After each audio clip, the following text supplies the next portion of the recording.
Dans cet épisode captivant et intense, Shan est grièvement blessé lors d'une manifestation et perd connaissance, tandis que l'appel de Krishi s'interrompt brutalement. Au même moment, Vikram, poussé par Nandini, précipite les rituels de mariage et jure d'épouser Asmita en 10 minutes.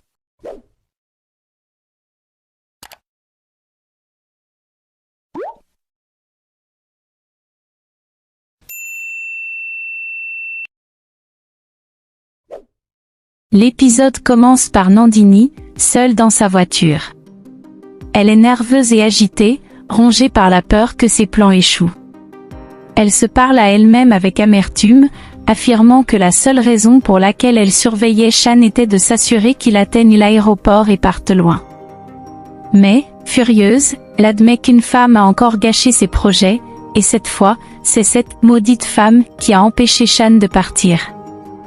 Inquiète, elle confesse sa peur que la vérité éclate et prie pour que Kavita n'ait pas ruiné son plan, fruit de 6 années de manigance. De son côté, Shan, profondément inquiet, tente de ranimer Kavita. L'angoisse perce dans sa voix lorsqu'il la secoue et lui demande de lui révéler le nom de celui qui l'a engagé. Il veut absolument savoir qui l'a séparé de sa femme et de sa fille. Kavita, quant à elle, est extrêmement affaiblie et souffrante. Dans un dernier effort, avec une douleur palpable, elle parvient à murmurer que c'est Nandini qui se cache derrière tout cela. Cette révélation provoque chez Shan un choc immense, un mélange de colère et de désespoir. Sous l'effet de cette vérité brutale, Shan, bouleversé mais déterminé, se précipite dans sa voiture, le cœur battant, pour empêcher le mariage d'Asmita et de Vikram. Pendant ce temps, dans la salle de cérémonie, le mariage débute. Vikram, soudain troublé, reçoit un appel inquiétant de Nandini. Il décroche, et au bout du fil, Nandini, oppressée mais manipulatrice, lui ordonne d'épouser Asmita sans attendre. Elle le met en garde, Shan connaît désormais la vérité, il sait que Krishi est sa fille, et il ne tardera pas à intervenir. Elle exige donc qu'il conclue le mariage avant son arrivée, où il perdra Asmita pour toujours. Vikram, d'abord crispé puis habité d'une obstination glaciale, murmure que rien ne l'empêchera de se marier aujourd'hui. Avec arrogance, il affirme que Shan doit comprendre qu'Asmita n'est pas un objet qu'il peut repousser et reprendre à volonté. Son ton est sombre, possessif, en l'épousant, elle sera à lui pour toujours, et il s'arrangera pour qu'elle oublie définitivement son penchant pour Shan. Pris d'une frénésie autoritaire, il intime alors au prêtre d'accélérer les rituels, jurant de conclure l'union dans les 10 minutes, quel qu'en soit le prix. Pendant ce temps, Shan, au volant, conduit imprudemment, le souffle court et la colère au ventre. Murmurant pour lui-même, il se promet de tout faire pour stopper ce mariage, quel qu'en soit le danger. Mais sa route croise une manifestation chaotique, flammes, pneus brûlés, cris. Un manifestant s'approche brutalement et, dans une violence soudaine, le frappe à la tête avec une pierre. Grièvement blessé, Shan vacille et s'effondre, perdant connaissance. Dans son évanouissement, ses lèvres ne cessent de répéter faiblement les noms d'Asmita et Krishi. Dans la salle de mariage, Asmita, vêtue en mariée mais profondément triste, est assaillie de pensées douloureuses. Mal à l'aise, elle murmure à elle-même avec mélancolie qu'elle a tout tenté pour oublier et se reconstruire, pour unir Krishi à son père et offrir une vie nouvelle. Mais, déchirée, elle se résigne, une mère peut accepter sa propre défaite, mais jamais celle de son enfant. Elle promet intérieurement que Krishi aura l'amour de son père, qu'elle n'ira pas le chercher en vain comme elle l'a fait l'autre fois. Le prêtre les invite à échanger les guirlandes, mais Asmita, toujours troublée, attend désespérément que Shan surgisse pour mettre un terme à cette union forcée. Non loin, Krishi, petite mais sensible, murmure à elle-même, inquiète. Elle confie qu'elle sent que quelque chose ne va pas. Elle reconnaît les sacrifices de sa mère, mais son cœur d'enfant rejette l'idée de ce « nouveau papa », elle n'est pas heureuse. Pendant ce temps, Shan, inconscient au milieu de la manifestation, gît toujours au sol. Quelques manifestants tentent de le réveiller, sans succès. Mais soudain, le téléphone de Shan sonne, c'est Krishi. Un manifestant décroche et met l'appareil contre l'oreille de Shan. À l'instant où il entend la voix de sa fille, Shan reprend connaissance dans un sursaut d'instinct paternel. Cependant, l'élan d'espoir est vite brisé, la batterie du téléphone se décharge et coupe leur appel. Ailleurs, Nandini, rongée par l'angoisse, se parle à elle-même, presque en transe. Elle est persuadée que Shan a découvert la vérité et implore le ciel de l'en empêcher. Sa plus grande peur, qu'il retourne auprès d'Asmita et de Krishi, détruisant ainsi son plan de 6 années. Elle panique à l'idée de perdre tout ce qu'elle a construit. Mais à ce moment, Nivedita surgit derrière elle, ironique et moqueuse. Avec un sourire triomphant, elle lui lance que, malgré toutes ses manigances, Shan et Asmita finiront par s'unir, et Krishi retrouvera enfin l'amour de son père, comme elle le mérite. Un peu plus tard, la cérémonie de mariage atteint son moment décisif. Le prêtre, solennel, demande à Vikram de placer la chaîne de mariage autour du cou d'Asmita, puis d'appliquer le vermillon sur son front.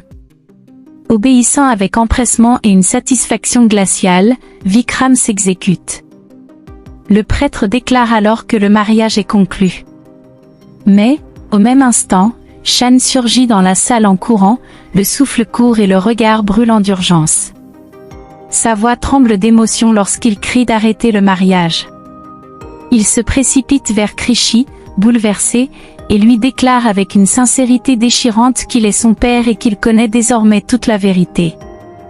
L'assemblée entière est sous le choc, mais c'est Asmita qui semble la plus bouleversée, figée d'émotion. Déterminée et animée d'une passion désespérée, Shan poursuit en s'adressant directement à Asmita. Sa voix est ferme, mais chargée de regret, il affirme qu'il n'accepte pas ce mariage ni cet arrangement, et qu'elle lui appartient toujours. Il s'approche d'elle, saisit sa main avec force et tente de l'emmener. Vikram, pris de panique mais décidé, tente de s'interposer. Mais Shan, enflammé d'une fureur incontrôlable, lui rétorque qu'il ne peut pas l'arrêter, pas même la colère de Dieu. Avec une voix pleine de rage et de douleur, il crie qu'Asmita sera toujours sa femme et la mère de sa fille, et qu'il a des choses à dire à sa femme et à son enfant. Il se tourne ensuite vers Asmita, les yeux humides de regret, et lui confesse son erreur. Brisé, il admet avoir commis une immense faute en doutant d'elle, mais il affirme que désormais tout est clair. Ces malentendus sont dissipés, et il lui promet que, quels que soient les obstacles, il saura les résoudre. Dans un élan d'espoir, il lui demande de venir avec lui. Mais Asmita, le visage rouge de colère et la voix glacée par la douleur, lui répond avec violence. Elle lui reproche de ne pas l'avoir cru au moment où elle lui disait que Krishi était sa fille. Elle insiste qu'il a commis une faute encore plus grande, arrivée trop tard. Amère, elle affirme qu'elle est désormais Madame Shekhawat. Avec rage, elle rappelle que le vermillon orne son front et que la chaîne de mariage est à son cou, symbole qu'elle porte cette fois pour un autre homme, pas pour lui. Ces mots sont tranchants, elle accuse Shan de n'avoir jamais respecté leur mariage. Dans un geste d'humiliation publique, Asmita, furieuse, saisit la main de Shan et le pousse hors de la salle devant tous les invités. La voix brisée mais ferme, elle lui lance que tout est fini entre eux, qu'elle ne lui pardonnera jamais. Elle ajoute que ce n'est pas seulement pour avoir cru Nandini plutôt qu'elle, mais surtout pour n'avoir jamais accepté leur fille. Elle l'accuse d'avoir considéré Krishi comme illégitime et d'avoir blessé son cœur d'enfant. Asmita crie qu'elle aurait tout supporté pour lui, mais pas une attaque contre sa fille. Pour Krishi, elle choisira un père digne, un homme bon, pas un mari imprévisible comme Shan, capable de croire des étrangers et d'abandonner les siens. Elle l'implore enfin de ne pas créer de scandale dans un lieu pieux, puis le chasse. Plus tard, dans une ruelle sombre, Shan s'effondre dans un état de désespoir total. Effondré au milieu de la route, il pleure amèrement les paroles douloureuses d'Asmita. Dévasté, il se reproche tout, confessant qu'il est l'unique responsable de la perte d'Asmita et de sa fille. Sa voix tremble lorsqu'il se dit auteur de sa propre ruine. De son côté, Asmita, seule dans sa chambre, pleure en silence. Le cœur brisé, elle murmure à elle-même, accablée par l'injustice, pourquoi Shan n'a-t-il pas cru quand elle affirmait que Krishi était sa fille? Sa douleur redouble, même lorsqu'il a fini par réaliser la vérité, il était trop tard. Vikram, qui l'observe en cachette, laisse percer un sourire possessif. Dans un murmure sombre, il affirme qu'elle est désormais sa femme, et il ne tolérera plus jamais qu'elle parle d'un autre homme devant lui. Pendant ce temps, Shan, transformé par une colère noire, arrive dans le salon de Nandini, tenant un bois enflammé, bien décidé à la brûler vive. Son visage est déformé par la rage tandis qu'il hurle son nom. Lorsque Nandini apparaît, il se précipite sur elle et l'attrape par le cou. La voix tremblante de fureur, il lui crache qu'aucun ennemi n'aurait pu lui faire autant de mal qu'elle. Il l'accuse d'avoir conçu un plan diabolique pour séparer Asmita de lui, d'avoir toujours su que Krishi était sa fille et d'avoir tenté de la tuer. Nandini, suffocant, tente de se débattre, mais Shan, hors de lui, menace de la brûler vive, convaincue qu'elle mérite ce châtiment. Mais au moment où sa colère atteint son paroxysme, Saad surgit et s'interpose courageusement. La voix ferme mais pleine de peur, il lance à Shan que, s'il veut s'en prendre à sa mère, il devra d'abord lui faire du mal à lui. Voilà, c'est la fin de l'épisode 169. Si vous avez aimé cette vidéo et que vous souhaitez découvrir encore les moments forts de cette série, abonnez-vous et activez la cloche de notification pour ne rien manquer.